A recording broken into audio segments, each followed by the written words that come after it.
Assalamu alaikum everyone.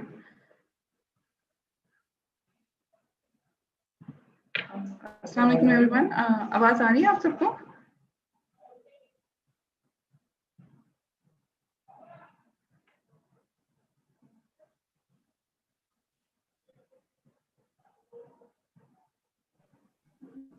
बोलो, आ रही है तुम्हारी आवाज।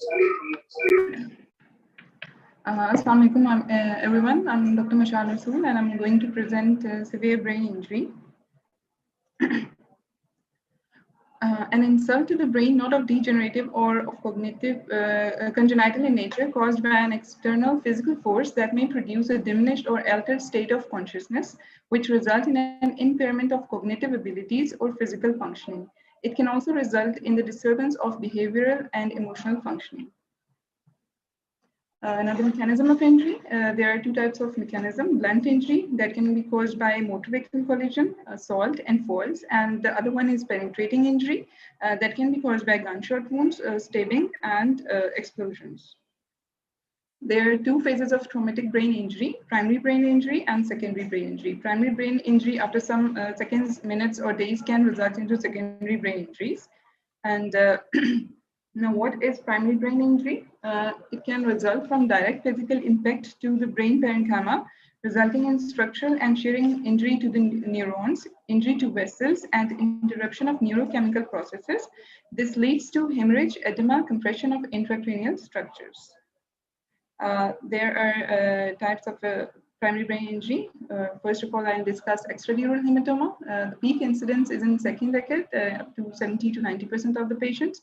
Middle meningeal artery is most commonly involved, and 80% of it is associated with skull fractures that may occur and involve venous sinuses and can cause tears, and classically associated with lucid interval, that is characteristic feature of EDH, and classical presentation is only in 30% of the patients. In severe brain injury, extradural hematoma with the GCS of less than 8, and if the volume is greater than 30 ml, regardless of the GCS, and CT scan is diagnostic, it appears as a hyperdense lentiform collection beneath the skull, as you can see in the CT scan. The next one is subdural hematoma, and it can be caused by sudden acceleration and deceleration injury and tearing of the bridging veins, common in elderly and alcoholic patients, and classified with acute, subacute, and chronic SDH. If it's less than 2 weeks, then it is acute, and if it's more than 4 weeks, it is chronic. Most common location is in frontal and parietal convexities. It is not suture-line limited and mostly present with GCS less than 8. Here you can appreciate in the CT scan, there is left frontoparietal SDH causing the midline shift and compression of the other side of the ventricle and brain parenchyma. Now, the subarachnoid hemorrhage, it can be mild to extensive, commonly associated with other hematomas, and it is most common in moderate to severe traumatic brain injury. If it's isolated, it can present with headache, photophobia, and signs of meningism. And nimodipine reduces the death and disability. And here you can appreciate in the CT scan, there is visible subarachnoid hemorrhage. Diffuse axonal injury. It is the hallmark of severe brain injury, rapid and can progress rapidly to coma. Differential movement of adjacent of the brain during adjacent regions of the brain during acceleration and deceleration. And diffuse axonal injury is a major cause of prolonged coma after traumatic brain injury, and probably due to disruption of ascending reticular connection to the cortex.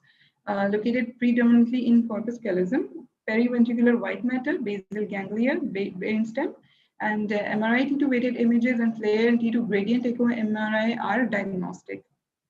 As you can see in these images, here you can appreciate the petechial images. These are hallmark of diffuse axonal injury. Now, the cerebral contusions, most common focal brain injury, and it can occur under skull fractures. As you can see in this CT scan, there is bifrontal contusion. It can be caused by countergroup injuries. Most common location is frontal and temporal cortex, and progression of is common with delayed hemorrhage within 24 hours in 25% of cases. Now the skull fractures, there may be linear skull fractures with no bone displacement, and it can be associated with skull base fractures and can cause cranial nerve deficit, CSF rhinorrhea, otorrhea, battle sign, raccoon sign, vertigo, hemotympanum, and hearing loss. And the other type is depressed, commonly associated with intracranial regions. You can appreciate in the CT scan the brain and bone window. You can see the depressed fracture here.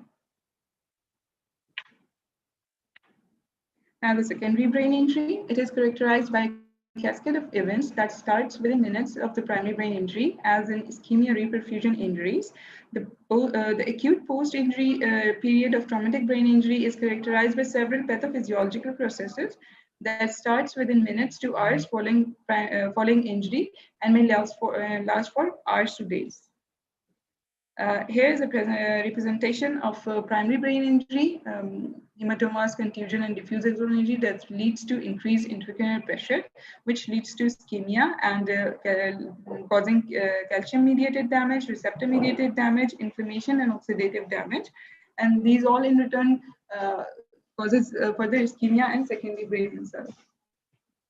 Secondary brain injury results in mainly ischemia. It is mainly ischemic in nature and can be caused by hypotension if the systolic blood pressure is less than 90, hypoxemia if the partial pressure of oxygen is less than 60, hypocapnia if it's less than 35 mmHg, and hypercapnia if the partial pressure of carbon dioxide is greater than 45. Hypertension if the systolic blood pressure is greater than 160 mmHg or the mean arterial pressure is greater than 110. Anemia if the hemoglobin is less than 10. Hyponatremia if the sodium is less than 142, and hyperglycemia if the blood sugar is greater than 10, and hypoglycemia if it's less than 4.6. Hyperosmolality, acid-base disorders like acidemia if it's less than 7.35, and alkalemia if it's greater than 7.4, fever, and hypothermia. There are two types of brain injury. The first one is closed, as you can see in this picture, and the other one is open brain injury. In closed brain injury mainly results from fall, motor vehicle accidents, etc. It is focal or diffuse damage to axons. Effects tend to be broad, and there is no penetration to the skull.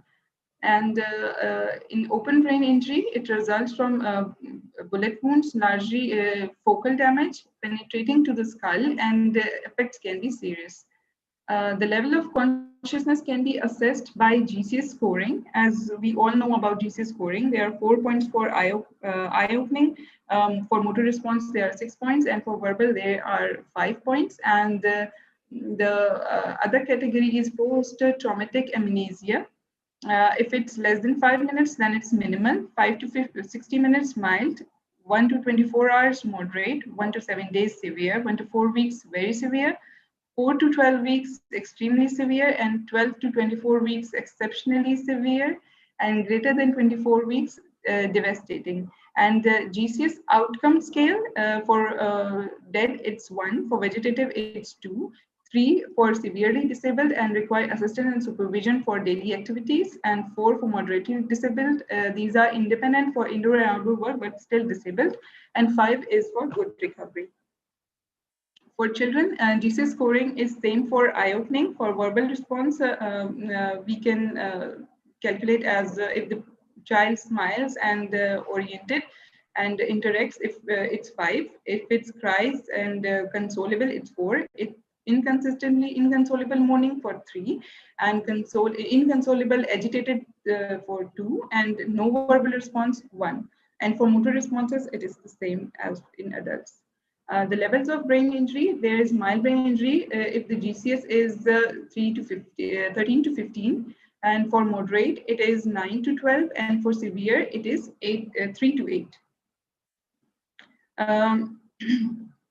Starting the management, first of all, we'll start with according to the ATLS protocols, airway, maintenance of airway and stabilization of the cervical spine, breathing, circulation, and disability, checking the neurological status and exposure environment. Now coming towards the management of the patients with severe brain injury, prior to arrival to the ICU, patients with severe brain injury are usually received and resuscitated and stabilized in emergency department or in operating room. Once the severely head injured patient has been transferred to ICU, the management consists of provision of high quality general care and various strategies that are aimed in maintaining hemostasis and preventing further injury to the brain. Aim of the treatment in ICU is the stabilization of the patient, prevention of intracranial hypertension, maintenance of an adequate and stable cerebral perfusion pressure, avoidance of systemic secondary brain insults, and optimization of cerebral hemodynamics and oxygenation. Management includes general monitoring, ICP monitoring, both invasive and non-invasive, analgesia, sedation and paralysis in traumatic brain injury, mechanical ventilation, hemodynamic support and electrolyte management, normothermia, maintenance of cerebral perfusion pressure, osmotic therapy, anti-seizure prophylaxis, DVT prophylaxis, nutritional support, and general intensive care management. Now, the general monitoring in ICU. General monitoring includes ECG monitoring, arterial oxygen saturation, capnography, and tidal volume of carbon dioxide, and arterial blood pressure, central venous pressure, systemic temperature, urinary output, ABGs, serum electrolyte, and osmolarity, and intracranial pressure monitoring by either invasive monitoring or non-invasive. Non-invasive ICP monitoring, the patient should be evaluated for headache, nausea, and vomiting, degree of alertness or consciousness, as I mentioned before, GCS, and language comprehension, repetition, fluency, and articulation. Pupillary activity, like pupillary asymmetry or anisocoria of more than 2 mm should be noted, as you can appreciate in this picture. Extraocular movements and visual field in all quadrants, as can be seen in this picture. Fundoscopic examination, this also remains the criteria standard in the evaluation of raised ICP, as you can appreciate papillary edema. Vital signs, like particularly the absence or presence of Cushing triad, that is respiratory depression, hypertension, and bradycardia. Cushing reflex. Optic nerve sheath diameter, cutoff value varying between 4.8 to 5.9 mm for ICP estimation. As you can see in this picture, the probe should be gently placed over the eyelid, paying careful attention not to exert too much pressure, as you can see in this picture. Non-contrast CT scan. CT scan scanning of the head is a fast, cost-effective method to evaluate for elevated ICP and associated pathology. Findings suggestive of elevated ICP are intracranial blood, fractures, as you can see in the CT scan. Here is EDH, and there is also a fracture. Obstructive hydrocephalus that can be caused by subarachnoid hemorrhage and cerebral edema, midline shift. As you can appreciate in this CT scan, here, there is a midline shift. These conditions require surgical intervention. Now, the invasive ICP monitoring. Invasive ICP monitoring uses a device placed inside the head, which sends the pressure inside the skull and sends its measurements to the recording device. The range is 3 to 15 mmHg.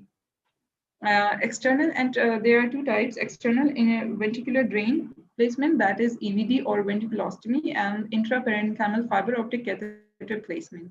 EVD placement is a highly accurate tool for monitoring ICP. It requires placement of a catheter into the lateral ventricle at the level of the foramen of Monro.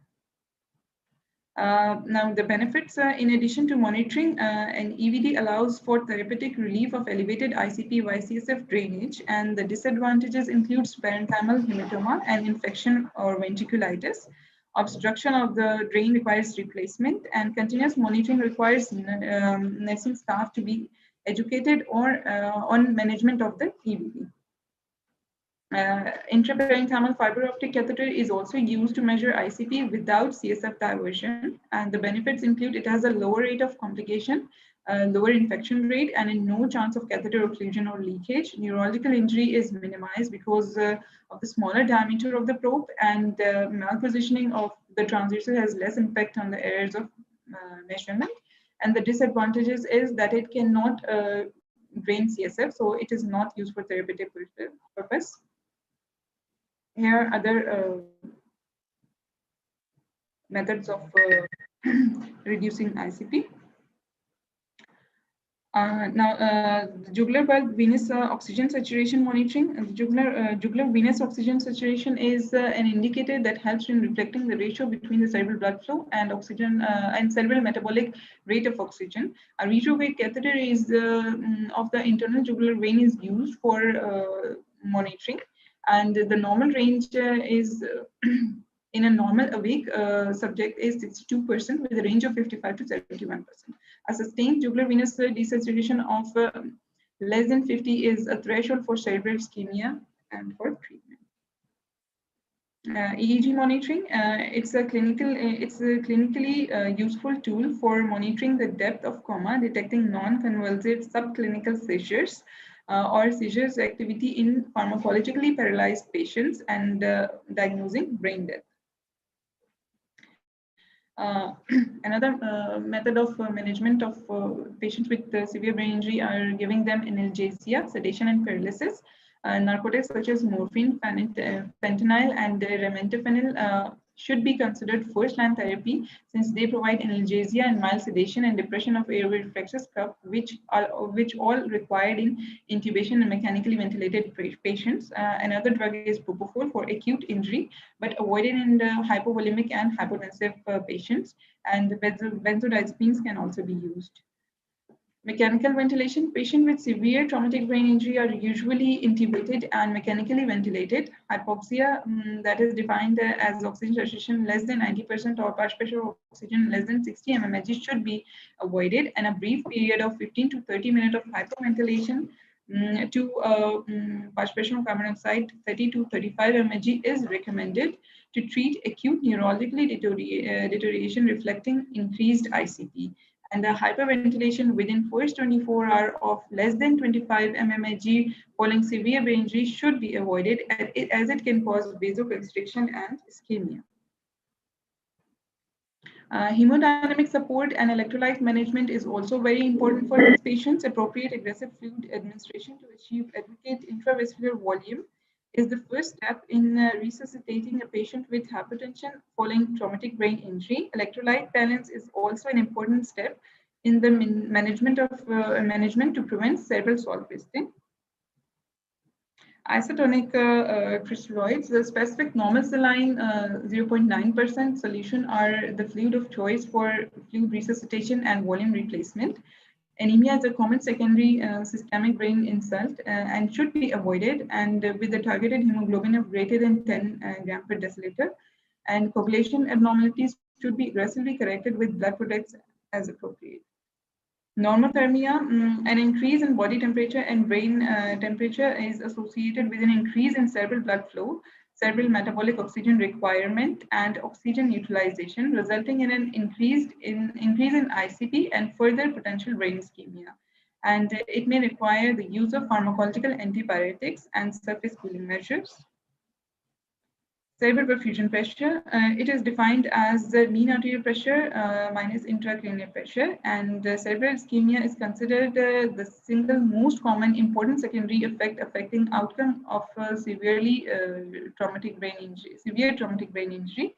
And the cerebral perfusion pressure should be maintained at a minimum of 60 mmHg in the absence of cerebral ischemia, and at a minimum of 70 mmHg in the presence of cerebral ischemia. Osmotic therapy, mannitol administration is an effective method to decrease increased ICP after severe traumatic brain injury. The effective dose is 0.25 to 1 gram per kg, administered intravenously over a period of 15 to 20 minutes.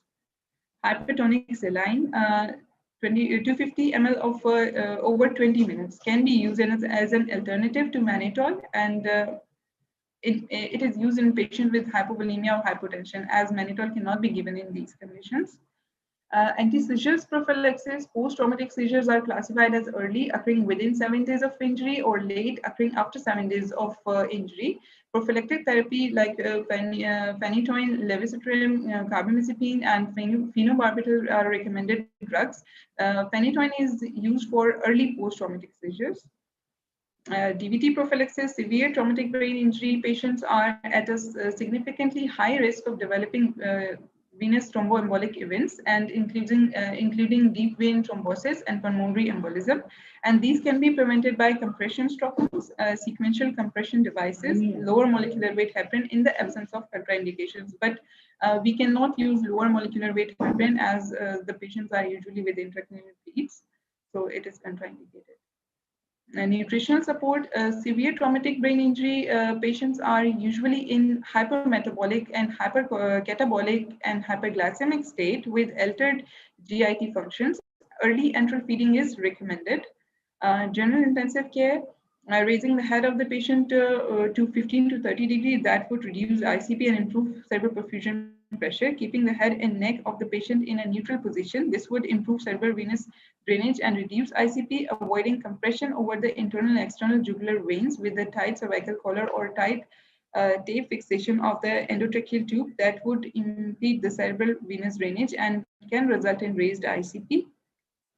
Turning the patient regularly and frequently to avoid pressure sores, providing eye care, mouth and skin hygiene, administrating a bowel regime to avoid constipation and increase intra-abdominal pressure can also cause ICP raise, and performing a physiotherapy. Thank you.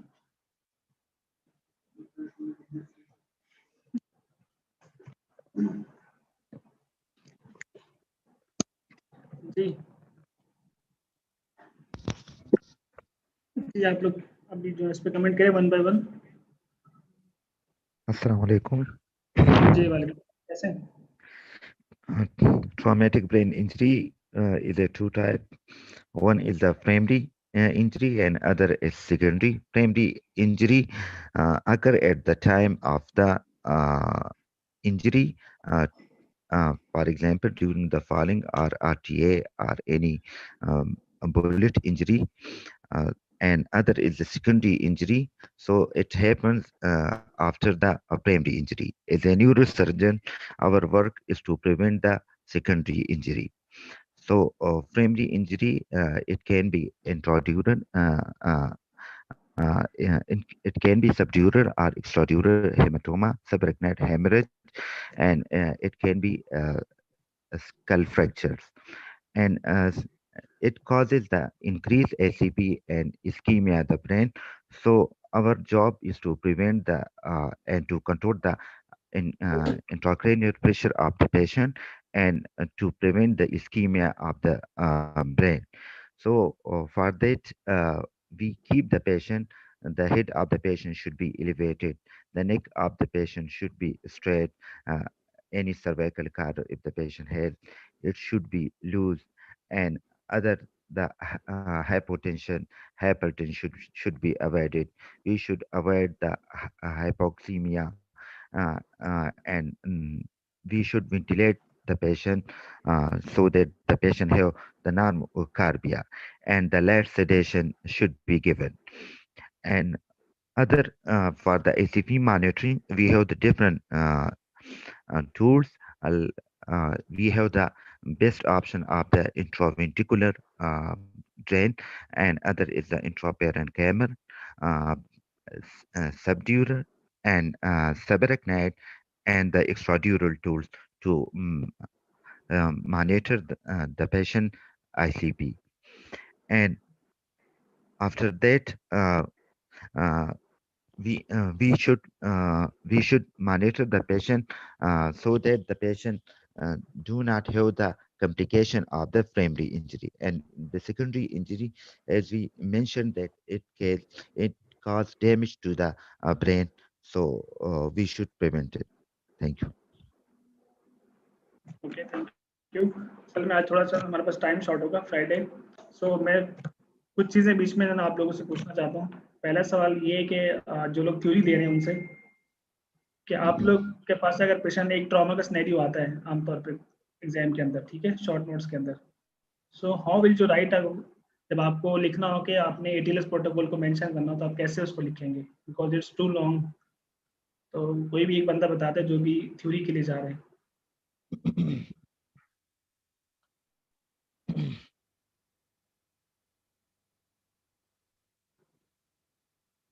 जी बोले।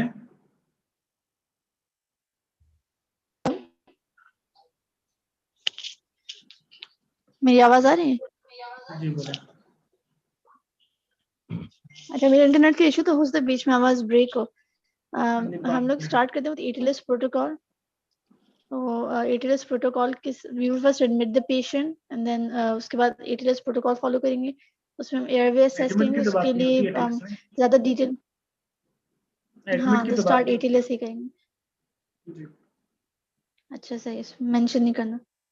तो उसमें airway पहले हम मतलब यही लिखेंगे कि initial will assess the airway if it is patent और not, and if it is not patent तो हम लोग chin lift jaw thrust maneuver से करेंगे, लेकिन उससे पहले सर्वाइकल स्पाइन को मोबिलाइज करना होगा। एंड देन उसके बाद airway, if the patient is a low GCS तो हम उसमें इंटिबेशन का मेंशन कर देंगे कि पेशेंट को इंटिबेट करना है। एयरवे की बात तो एंड लो अगर जीसस की बात नहीं आएगी ना, जीसस तो आप आगे नहीं, जाके अगर चेक पेशेंट करेंगे। को, वो तो हम जीसीएस से बाद में असेस करेंगे, उसमें मेंशन नहीं करेंगे अगर पेशेंट बहुत अनकॉन्शियस स्टेट में, इफ यू कैन यही तो मैं सुनना चाह रहा हूँ ना कि आप लोग मेंटेन कैसे एयरवे। लिखते हो। अभी तो आप लोगों ने थ्योरी में भी लिखा है ना, तो बहुत ज्यादा लंबा लिखा है, क्योंकि उसको बहुत आपने शॉर्ट करना है। इतना टाइम आप एटीएलएस पे नहीं दे सकते ना, क्योंकि पूरा सवाल मैनेजमेंट का होता है सवाल। तो मैनेजमेंट में सिर्फ एटीएलएस तो नहीं है, मैनेजमेंट में तो काफी सारी मैनेजमेंट होती है। सो आपने यहाँ पे ठीक है, एयरवे तो की उसमें मेंशन करना ना, कि आप एयरवे की बात करें। अगर एयरवे पैटर्न नहीं होगा तब आप इंट्यूबेट करेंगे, तब आप वो सब चीजें करेंगे ना, या ब्रीदिंग में मसला आएगा तो ए बी सी के हिसाब से आप चले ना।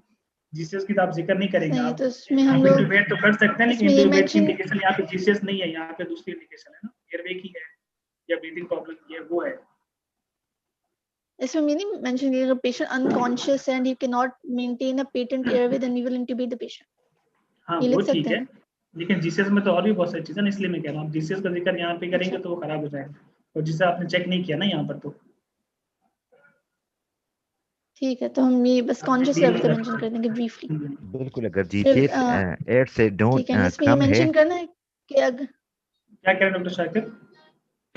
बिल्कुल इसमें इसमें इस तरह मेंशन कर सकते हैं कि अगर जीसीएस 8 से कम है, देन वो वी आप शुड गो डिसेबिलिटी फॉर। में जब आप जीसीएस चेक करेंगे वहां जाके आप मेंशन कर सकते हैं। आपको यहाँ मेंशन, यहाँ पे आपको सिर्फ एयरवे की इंडिकेशन बतानी है कि airway is not patent because of unconsciousness, या जो है कोई ऑब्स्ट्रक्शन है, या कोई फेशियल फ्रैक्चर्स हैं। For that you can go for the ETT. ठीक है, तो यहाँ पे आपको जीसीएस का जिक्र नहीं करना है, मेरा पॉइंट ये है। ठीक है, जीसीएस आप जब बाद में चेक करें तो आप वहीं जाके मेंशन करेंगे कि इफ जीसीएस 8 से ज़्यादा का होगा तो हम उसको ऑक्सीजन सप्लीमेंट या एयरवे लगा के रखेंगे, अगर 8 से कम होगा तो हम उसको प्रॉपर इसकी वो करेंगे, ट्यूब करेंगे। तो ये सब चीज़ें उसके अंदर हैं। ठीक है, और दूसरा ये कि आपने इतनी ज़्यादा डिटेल में नहीं जाना है कि आपने एयरवे के लिए आपके पास चिन लिफ्ट का भी मेथड है, आपके पास जो है वो एयरवे डाल मतलब कि एयरवे डालने का भी मेथड है, एटीटी सब आप डिटेल में लिखने की कोई जरूरत नहीं। आप सिंपल लिखेंगे I will assess the airway and if not pattern I will go for the मतलब जो भी एक चीज, कोई भी एक ऑप्शन आप इसमें लिखते हैं, उसने ऑलरेडी जीसीएस आपको दिया हुआ होगा। जब जीसीएस दिया हुआ होगा सिनेरियो के अंदर तो फिर आपके आसानी है कि आप उसके हिसाब से लिख सकते हैं कोई भी एक चीज। तो इतनी हर ऑप्शन में लिखने की जरूरत नहीं है। ठीक है, सर्वाइकल के लिए भी आप इसी तरह से करना है कि I will apply the Philadelphia collar, बस बात खत्म होगी। आपके पास बहुत मेथड है वहां पर भी कि आप उसको जो है वो सैंड बैग लगा दें आप उसको, या आप उसको पहले सॉफ्ट कॉलर लगा दें, या उसको हार्ड बोर्ड पे लेटा दें, लेकिन आपने एक ही ऑप्शन लेके आगे बढ़ जाना है, इतना टाइम नहीं कि आप उसमें बहुत डिटेल में जाएंगे। सिमिलरली जब आप ब्रीदिंग में भी जाएंगे तो वहाँ पे भी आपने चीज़ें मेंशन तो करनी कि आई विल चेक द जो है उसका ब्रीदिंग या उसकी जो है वो चेस्ट एक्सपेंशन और वो सारी चीज़ें, और तो लेकिन उससे फिर आगे आपने बढ़ जाना। जब उसने स्नेरियो में अगर नहीं दे रहा कोई भी चीज़ के उसको नीमोथोरिक्स से, तो आपने उसको डिटेल टाइम अपना ज़ाया नहीं करना, ठीक है। तो आपने आगे बढ़ जाना, माई पॉइंट इज दैट। तो आपने ये करना है। आप ये जरूर कह सकते हैं कि वो आप बाद में जाकर कि आप एक्सक्लूड कर लेंगे रेडियोलॉजी के थ्रू कि उसको कुछ है या नहीं है, या अगर नीडेड तो हमें उसको ट्यूब डाल दूंगी एक जुमले के अंदर, बस इससे ज्यादा और कुछ नहीं। ये लिख सकते हैं जैसे नहीं विजिबल, मतलब ऐसे कोई इशू जैसे लग रहा है कि पेशेंट को हीमोनीमो है तो वी कैन, इफ नीडेड तो हम उसको जो है ना वो चेस्ट ट्यूब या ट्यूथरेकोस्टमी हम कर देंगे, बस ये एक जुमला कर दिया, बस खत्म होगी बात। सही, ठीक। क्योंकि आपका एग्जाम उसके ऊपर तो नहीं हो रहा ना, आपका एग्जाम किसी और चीज के ऊपर हो रहा है। जी बिल्कुल, इसमें कभी कभार इस तरह देते हैं कि पेशेंट की बीपी कम होती है ना, वो ट्रिकी क्वेश्चन देते हैं, तो इसमें आपको अगर बीपी कम है तो आपको और काजेस भी रूट आउट करनी है, क्योंकि अगर हेड इंजरी होती है तो उसमें बीपी ज्यादा होता है, लेकिन अगर बीपी कम भी है तो आपने कहना है कि I will check other system like abdomen and orthopedic to see for any other causes of the injury. देखिए जो प्राइमरी सर्वे है ना उसमें सारी चीजें ऑलरेडी हैं। अगर आप डी में जाएंगे तो आपके पास लिम्स हैं, अगर आप बाकी ब्रीदिंग में भी आपके आ जाएगा, तो सारी चीज उसके अंदर है। लेकिन अगर आपको जहाँ पे लग रहा है उसका ऐसे कुछ एरिया में कुछ थोड़ी सी ट्रिकी है, तो आप ये कर सकते हैं, आप एटीएस प्रोटोकॉल के बाद आप ये लिख दें कि once excluding any other injury, ठीक है, या thoracoabdominal injuries I will proceed with the CT scan, ठीक है, बात खत्म होगी। आपने अपने आप को सेव कर लिया। लेकिन तरीका आपने लिखने का बजाय कि आप एटीएस के जो प्राइमरी सर्वे है उसको 2 पेजेस का लिख दें, आप उसको उसी तरह से एक पेज के अंदर ही कंप्लीट करें, बाकी आपकी मैनेजमेंट बहुत सारी है इसके अलावा। तो आप एक ही जुमले में लिख दें कि after excluding through the primary survey the abdominal and the chest injury या फिर long bone injuries I will go for the CT scan head, ठीक है। तो इस तरह से आप कर सकते हैं। अच्छा चलें, इसके अलावा एक सवाल और है मेरा। मेरी आवाज आ रही सबको? जी सर आ रही। एक सवाल और है कि जनरली हमारे पास तो हमें पता होता है कौन कौन सी इंडिकेशन है सीटी स्कैन करवाने के लिए। कुछ पेशेंट होते हैं जहाँ पे ट्रिकी होता है, लाइक माइनर हेड इंजरीज, ठीक है। अब पहले मुझे को ये बता दें कि ट्रॉमेटिक ब्रेन इंजरी की जो 3 टाइप्स हैं वो कैसे हैं, माइल्ड, मॉडरेट, सीवियर, कैसे ग्रेड करते हैं इसको?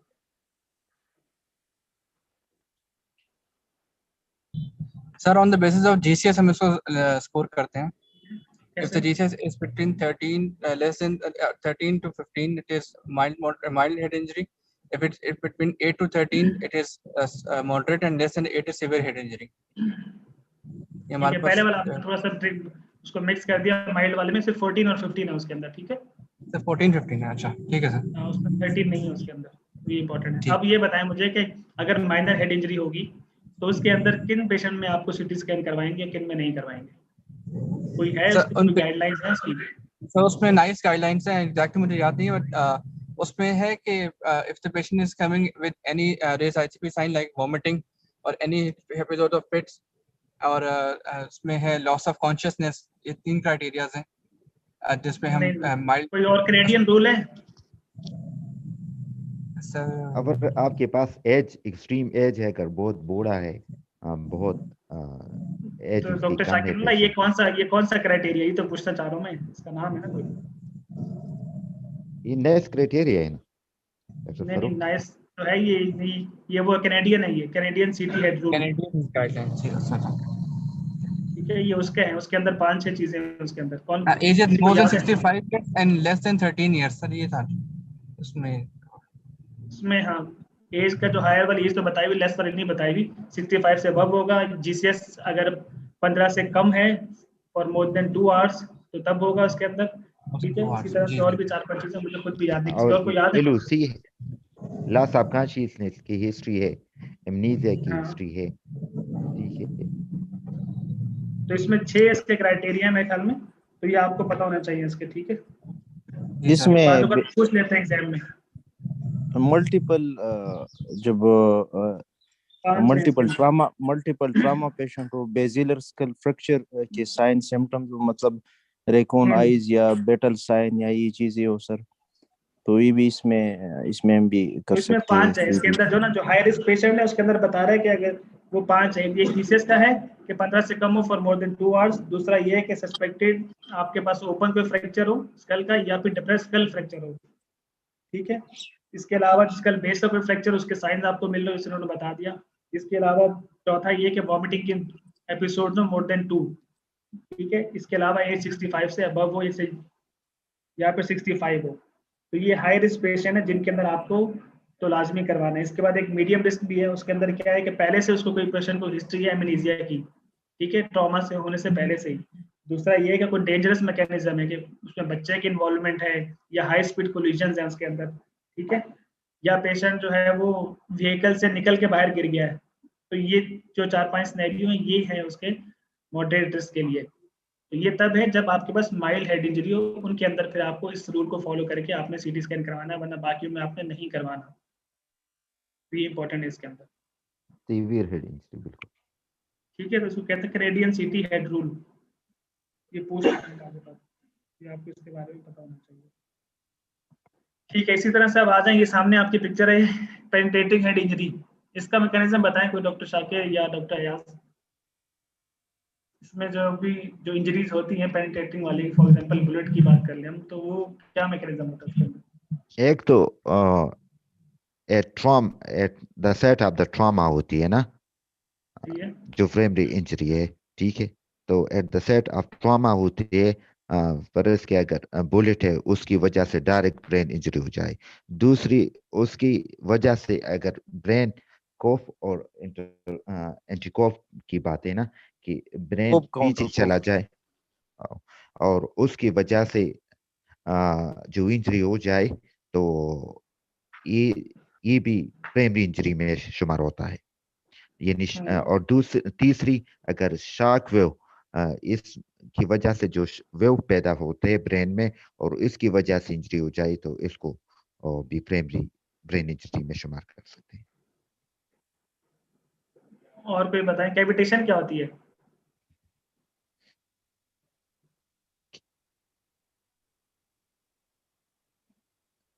जब भी आप पेनिट्रेटिंग बात करते हैं तो कैविटेशन की बात होती है। बुलेट जी, अगर कोई बुलेट हो या कोई पेनिट्रेटिंग ब्रेन में जाकर उधर एक कैविटी बना दे।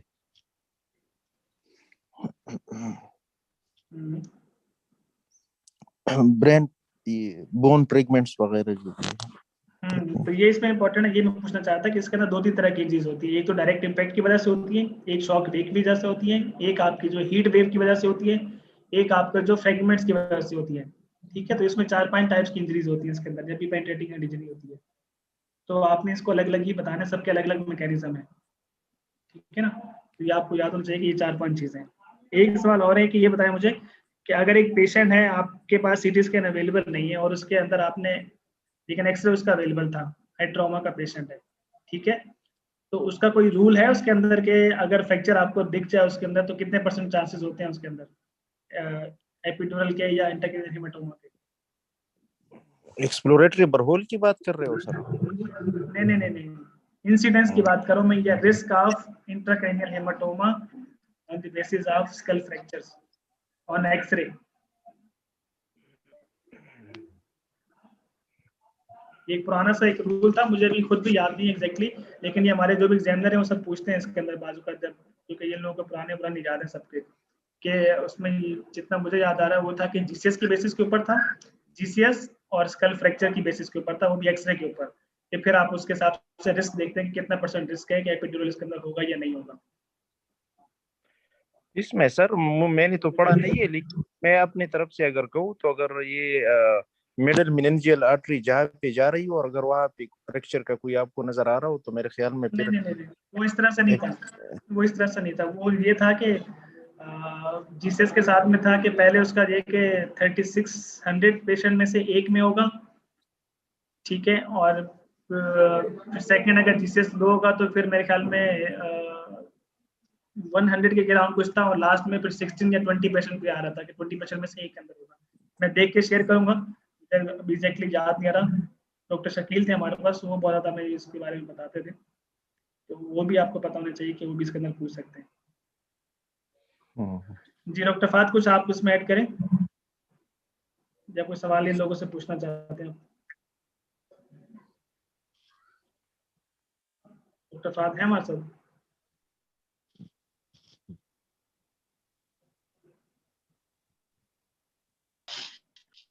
दूसरी एक बात ये मैं आप ऐड बोले इसके करता अलावा हूँ। कोई और सवाल आपने करना? अगर ये मैनेजमेंट वाला क्वेश्चन आता है तो फिर वो कितना लंबा?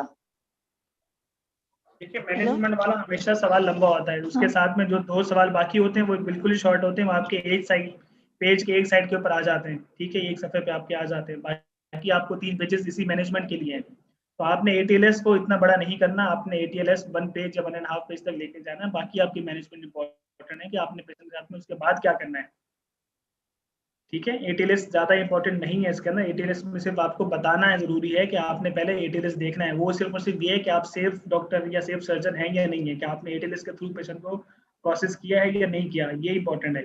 ये इंपॉर्टेंट नहीं है कि आपने एटीएलएस में भी चले गए, आपने पेशेंट को बाकी तो कुछ किया ही नहीं, ऐसा नहीं होता। तो आपने एटीएलएस 1 पेज 1.5 पेज का लिख के फिर आपने मैनेजमेंट के ऊपर आना है, और मैनेजमेंट आपने अकॉर्डिंग टू सिनेरियो देना है, ठीक है। उसमें आपने ऑप्शन दे सकते हैं डेफिनेटली। अगर उसने कोई प्रॉपर आपको नहीं दिया लोकेशन या साइज ऑफ हेमाटोमा नहीं दिया, सिर्फ और सिर्फ उसने जीसस बता दिया, या उसने जो है वो बता दिया कि उसका जीसस अब रिसेंटली ड्रॉप हुआ है और आपको सिनेरियो लग रहा है कि एपिड्यूरल का है या फिर सबड्यूरल का है, तो आपने उसके अकॉर्डिंगली बताना है। फिर आपने वही बताना है, अगर सीटी अवेलेबल नहीं है तो फिर आपने क्या करना है, सीटी अवेलेबल है तो तब आप क्या करेंगे। तो वो डिफरेंट सिनेरियोज हैं दोनों। अगर सीटी अवेलेबल तो नहीं है इसमें तो फिर ऐसे आप लिखेंगे कि एटीएलएस बोले कि अगर एटीएलएस हमने कर लिया एंड उसके बाद अगर पेशेंट स्टेबलाइज्ड है तो उसके बाद पहले हम उसको सीटी के लिए मूव करेंगे। एटीएलएस में क्योंकि प्राइमरी रेज्ड सर्वे आईसीपी किया, होगा, प्राइमरी मैंने तो सर्वे के सिनेरियो बाद से नहीं आपने लिया, बस बोला कि नहीं, आपने प्राइमरी सर्वे के बाद एडजुवेंट्स की बात की, जिसमें रेडियोलॉजिकल इन्वेस्टिगेशन है सारी, ठीक है। आपने फुल जो है ना उसकी एक्सरेस करवाए स्पाइन के और चेस्ट के, ठीक है। फिर आपने उसके बाद जो है अगर जरूरत है तो अल्ट्रासाउंड फास्ट उसकी बना, जरूरत नहीं है तो छोड़ दें उसको। आपने सीटी स्कैन लिखना फिर, ठीक है। फिर सीटी स्कैन के बाद आप बोलेंगे कि I will admit the patient, ठीक है, इन न्यूरो ट्रॉमा केयर या न्यूरो केयर जो भी है, ठीक है, या उसको आईसीयू की नीड अगर है तो आप उसको आईसीयू पे लिखेंगे। तो वो आपने वहां से पे शुरू करना है। बाकी सिनेरियो पे जैसे आप बाकी मैनेजमेंट के सवाल लिखते हैं कि एडमिट करने के बाद आप क्या करते हैं, वही आपने करना है सारा कुछ। आपने एडमिट तो कर दिया, फिर आपने काउंसलिंग करनी है, फिर आपने जो है वो पेशेंट को कंजर्वेटिव जो मैनेजमेंट है या मेडिकल जो ट्रीटमेंट है, प्री ऑपरेटिव ट्रीटमेंट है, आपने वो देनी है उसको। फिर आपने सर्जिकल ट्रीटमेंट की बात करनी है, ट्रीटमेंट में आपने ऑप्शन देने, ठीक है। जब बात अगर उसने सीटी स्कैन का जिक्र नहीं किया, ठीक है, सिर्फ सिनेरियो आपको दे दिया, तो फिर आपके पास है। फिर आप लिखेंगे कि डेफिनेटली मैं सीटी स्कैन कराऊंगा, और सीटी स्कैन के बाद उसके अंदर ये 2-3 चीजें हो सकती हैं, तो उसके अकॉर्डिंगली मैं जाऊंगा। किसी कुछ भी होगा, सबड्यूरल होगा, एपिड्यूरल होगा, कंटिन्यूअल होगी, तो आपको कैनोटमी करनी है, ठीक है। आप कैनोटमी में ही लिख दे पूरी उसके अंदर, पूरा स्टेप लिखने की जरूरत नहीं, लेकिन आप कैनोटमी का ही बेस बनाए सारी चीजों के ऊपर। जब उसने ऑप्शन आपको नहीं दिया, हाँ कभी कभी होता है कि बोल देते हैं कि सीटी का के लिए वेट करे थे पेशेंट का, लेकिन जैसे हमने उस दिन भी दिया था, और लेकिन पेशेंट का जिससे ड्रॉप हो गया और आप सडनली क्या करेंगे, फिर आपके पास ऑप्शन है, एक्सप्लेनेटरी पैरोल की बात कर लें आप, या जो है ये सब बात करो। बोलो मीटिंग इसमें इसी तरह जिस तरह हम ट्रॉमा में पेशेंट को ट्रीट करते हैं, हाँ तो सिर्फ बिल्कुल, उसकी लेकिन ब्रेन इसमें को नहीं मेडिकल देखते। आपने इंपॉर्टेंट है कि आपने नॉन बिल्कुल सर्जिकल ट्रीटमेंट पहले जरूर बतानी है, head elevation, oxygen supplementation, IV fluids, IO charting, neuro check, ठीक है। तो ये सारी चीजें आपने एक एक वर्ड में लिखते जाने हैं। जरूरी नहीं कि आप उसको पूरे सेंटेंसेस बना के लिखें, आप एक एक वर्ड में लिखते जाएं उसके अंदर, लेकिन पॉइंट में लिखें ताकि उसको क्लियरली नजर आए। कॉमा डाल के एक ही उसको वो ना करना चाहें, उसको अलग अलग ऊपर नीचे लाइंस में लिखें, बस एक एक वर्ड के अंदर, ठीक है। और फिर आप उसके सर्जिकल मैनेजमेंट लिखें। फिर उसके अंदर आपके पास ऑप्शन है कि आप पेनेक्टमी करना चाहते हैं कि नोटमी करना चाहते हैं, ठीक है। तो आप उसके बाद फिर उसके हिसाब से लिखें, ठीक है।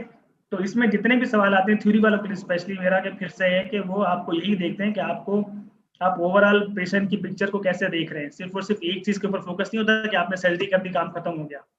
आपको ओवरऑल वो जज कर रहे होते हैं कि आपने जो लिखा है वो आप सेफ्टी के साथ में पेशेंट को मतलब डिस्चार्ज तक लेकर जा रहे हैं या नहीं लेके जा रहे। तो आपने सर्जरी के बाद आपने फिर वही सारी कुछ लिखना है कि आप पोस्ट ऑफ केयर के बारे में आपने लिखना है, फिर आपने जो है उसका डिस्चार्ज और फॉलोअप की बात करनी है, फिर आपने रिहेबिलिटेशन की बात करनी है। तो ये सारे आपने हेडिंग्स पूरी करनी है उसके अंदर, यही इम्पोर्टेंट है इसके अंदर। Thank you doctor Farooq, thank you. मेरे ख्याल में नमाज का भी टाइम हो रहा है, हाँ, तो अस्सलाम इंशाल्लाह वालेकुम।